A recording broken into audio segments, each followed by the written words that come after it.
Oke, halo teman-teman, ketemu lagi dengan Bu Fariha di mata kuliah aplikasi pemahaman individu non-tes. Kita masih melanjutkan materi yang sebelumnya ya, masih tentang penyusunan skala psikologis. Pada kesempatan sebelumnya kita sudah membahas tentang langkah penyusunan skala psikologis. Nah, kita lanjutkan langkah-langkahnya. Minggu lalu Danbo sudah berusaha untuk menentukan apa sih permasalahan temannya. Hari ini Danbo cuti, nggak bisa ikut belajar bersama. Dia sedang tes swab dan di karantina ya. Jadi saya yang melanjutkan kisahnya perjalanan Danbo dan Superman. Nah, minggu lalu kita sudah membahas tentang penentuan konstruk psikologis. Siapa yang masih ingat konstruk psikologis apa yang sudah ditemukan oleh Danbo? Ya, Danbo mau mengungkap tentang kebahagiaan dari temannya, ya, kebahagiaan. Jadi konstruk psikologisnya adalah tentang happiness, kebahagiaan. Nah, pada kesempatan kali ini kita akan melanjutkan langkahnya, yaitu mencari teori yang akan dijadikan dasar dalam penyusunan skala psikologis. Kita nanti akan coba cari tentang definisi, ciri-ciri, dan juga aspeknya. Selain mencari teori, pada kesempatan kali ini kita juga akan mempelajari tentang menentukan definisi operasional. Ini definisi operasional nanti kalau dalam skripsi, khususnya skripsi yang dengan menggunakan pendekatan kuantitatif, ini lebih sering disebut dengan definisi operasional variabel. Tapi dalam kesempatan ini Bu Fariha akan lebih sering menyebutnya sebagai definisi operasional konsep. Konsep sama variabel sama Bu, sama, intinya sama. Ya. Kesempatan kali ini kita akan membahas 2 poin ini dan kita coba praktekkan. Nah, kembali lagi. Pertama, kita akan mencari teori. Mencari teori itu tidak hanya asal mencari saja, Jadi ada beberapa pertimbangan yang perlu kita perhatikan. Cara ini menentukan teori ada beberapa cara. Kalian bisa menggunakan cara pertama, yaitu dengan mencari sumber referensi dari buku. Ya, bisa ke perpustakaan, bisa cari buku, bisa beli buku, bisa ke stadion, bisa ke Gramedia, bisa jalan-jalan ke kampus lain untuk mencari buku atau sumber referensi yang maksimal terbitan yang digunakan seringnya adalah 10 tahun terakhir. Sering ada pertanyaan yang timbul, Bu, bagaimana jika sumber referensi yang saya dapatkan itu lebih dari 10 tahun terakhir? Boleh atau tidak, Bu? Dari yang sudah Bu Fariha pelajari, sebenarnya boleh menggunakan sumber referensi lebih dari 10 tahun terakhir, asalkan itu adalah buku induknya atau sering yang disebut sebagai buku babon. Ada buku babon, ada buku jago, Bu. Iya.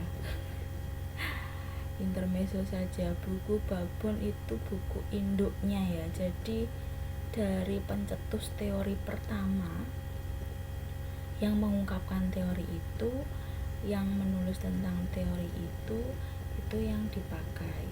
Misal begini, tentang self-efficacy. Self-efficacy itu kalau nggak salah teorinya Albert Bandura. Meskipun sekarang banyak orang yang menulis tentang self-efficacy, kalau misal kalian punya bukunya Albert Bandura kemudian digunakan, jadi itu kan sudah lama banget, sudah tahun berapa ya, 1960-an mungkin, itu masih digunakan, boleh atau tidak Bu self-efficacy-nya Bandura? Boleh, silahkan. Seperti Bu Fariha dulu pernah meneliti, tesis Bu Fariha itu tentang role playing. Saya itu dapat buku referensinya tahun 1980-an, buku referensi buku babonnya itu. Atau ada beberapa teori tentang psikodrama yang dikembangkan oleh Moreno. Roleplay juga turunan dari psikodrama juga, itu juga tahun 70 70-an mungkin ya, itu ada buku babonnya. Nah, pakai buku yang lama-lama yang sudah usang sing bukunya wis meleketak itu boleh gitu ya. Jadi boleh lebih dari 10 tahun terakhir jika itu adalah buku babon. Kemudian cara menentukan teori yang kedua ini lebih memudahkan kita. Kalau cari buku kadang nggak semua orang suka membaca buku tuh, nyarinya susah, agak jelimet. Kita bisa menentukan sumber referensi itu dari internet. Enak sekali ya zaman sekarang, tinggal ketik muncul gitu. Nah, catatannya ketika kalian akan mencari sumber referensi dari internet itu jangan menggunakan sumber yang abal-abal. Dalam arti apa? Yang sering ditanyakan adalah gini, Bu, boleh nggak Bu pakai blog, Bu? Pakai blog itu ada blog yang orang nulisnya hanya sekedar common sense dalam arti pendapat pribadi saja. Ada orang yang menulisnya berdasarkan rujukan para ahli, berdasarkan penelitian yang ditulis dalam blognya. Jadi kalian harus pintar-pintar memilih dan memilah. Kemudian ada juga ya, dalam blog itu kadang misal Bu Fariha punya blog, kemudian Pak Agus Set punya blog, Bu Emma punya blog, Bu Patmi Diah Yulianti punya blog. Saya mengutip blog yang mereka tulis, mereka tak copy, tak paste di sana. Emang bisa Bu, banyak sekali sumber referensi yang hanya mengcopy dari blog-blog yang lain terus ditempelkan ke blognya sendiri. Itu yang nggak boleh ya. Jadi usahakan cari sumber aslinya kalau pakai internet itu, jangan hanya pakai blog. Nah, yang lebih disarankan lagi ketika menggunakan sumber referensi dari internet itu adalah dari sumber jurnal atau artikel, begitu ya teman-teman. Selain itu, dari internet kalian juga bisa mendapatkan e-book. Nah, dari e-book itu juga bisa digunakan. Itu cara penentuan teorinya. Kemudian ada hal yang perlu kita pahami tentang istilah penting hari ini. Yang pertama adalah tentang konsep. Diingat ya, tentang konsep dan operasional. Apa perbedaannya konsep dan operasional? Nanti akan kita bahas. Ini. Dalam menentukan definisi operasional, definisi operasional itu adalah pengoperasionalan konsep ya. Nah, ini bisa kalian baca. Mr. Young mengemukakan bahwa definisi operasional adalah mengubah konsep-konsep yang berupa konstruk menjadi kata-kata yang menggambarkan perilaku atau gejala yang dapat diamati. Jadi konsep itu masih luas, masih istilah bahasa Jawanya apa ya, grambyang gitu ya. Konsepanku ki ya kayak ngene, sesuatu hal yang masih ada di otak dan belum bisa langsung diamati gitu ya.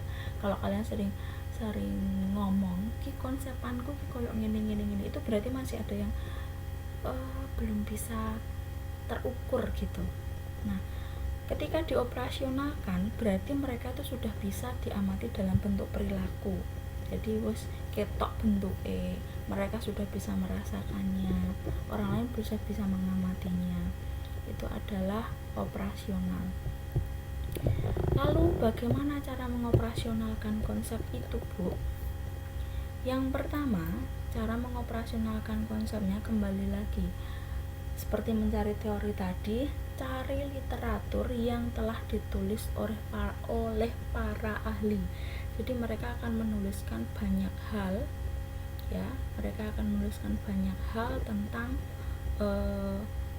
konsep dari definisi operasional konsep dari sebuah konstruk psikologis. Cari literaturnya, nanti boleh ada beberapa pendapat ahli, misal Fariha, Patmi, Emma, Isma gitu, Trihartini temenan tuh mengemukakan tentang teori kebahagiaan adalah bla bla bla bla bla. Nanti bisa kalian pilih mana yang paling tepat menurut kalian, mana yang paling sesuai dengan dengan konstruk yang akan kalian ungkap. Lalu langkah selanjutnya, ini cara pertama ya, bukan langkah ya, kalian boleh memilih. Cara mengoperasionalkan konsep, bisa cari literatur dari ahli yang sesuai. Kemudian yang kedua adalah kalian bisa mengembangkan definisi operasional konsep sendiri, tapi dengan catatan harus dikonsultasikan dengan para ahli. Nah, untuk cara yang kedua ini ada catatan juga. Yang pertama adalah ketika kalian mencari dari para ahli ini tapi ternyata nggak sesuai dengan harapan kalian, gak ono, akhirnya kalian mengembangkan definisi operasional konsep sendiri tapi tetap dikonsultasikan kepada ahli. Ahlinya siapa? Kalau dalam perkuliahan ya bisa dari dosen gitu ya. Nah, tapi di sini ada kelemahannya, Cah. Tidak semua orang menganut paham langkah kedua. Bu Faria sering mengajarkan kepada teman-teman mahasiswa, misal gini contohnya ya, ada mahasiswa yang meneliti tentang kecanduan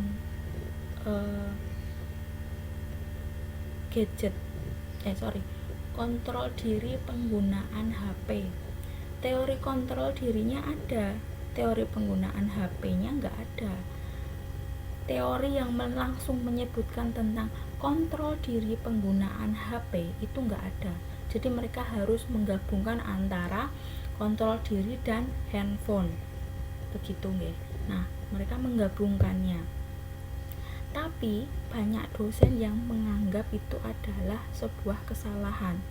Kenapa? Karena gini, kowe iki jeh mahasiswa tapi kok wis gawe definisi sendiri gitu.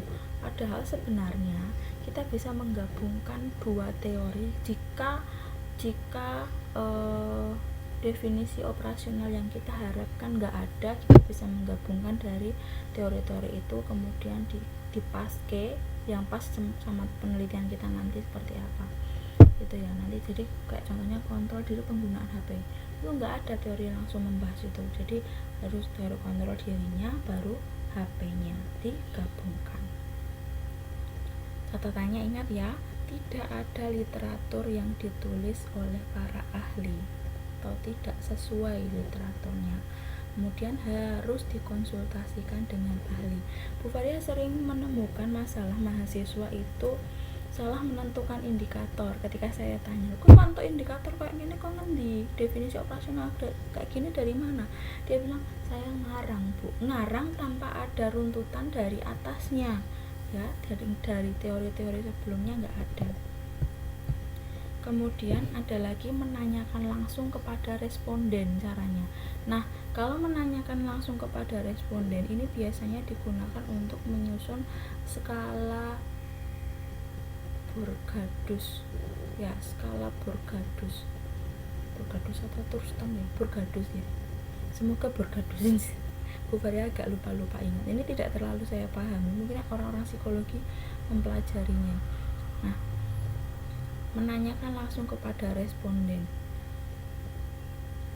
misal saya akan mengungkap tentang kebahagiaan, nggak ada orang yang membahas tentang teori kebahagiaan atau nggak tepat gitu, kebahagiaan di masa pandemi, kok nggak ada orang yang membahas itu ya. Akhirnya saya akan menanyakan kepada beberapa responden, saya tanyakan apa kebahagiaan kalian saat masa pandemi ini, begitu, terus saya simpulkan nanti. Nah, nanti ini yang akan jadi dasar penyusunan instrumennya, menanyakan langsung kepada responden. Oke, nanti akan kita praktikkan langsung ya bagaimana cara penyusunan teorinya atau pencarian teorinya. Silahkan disimak di video berikutnya.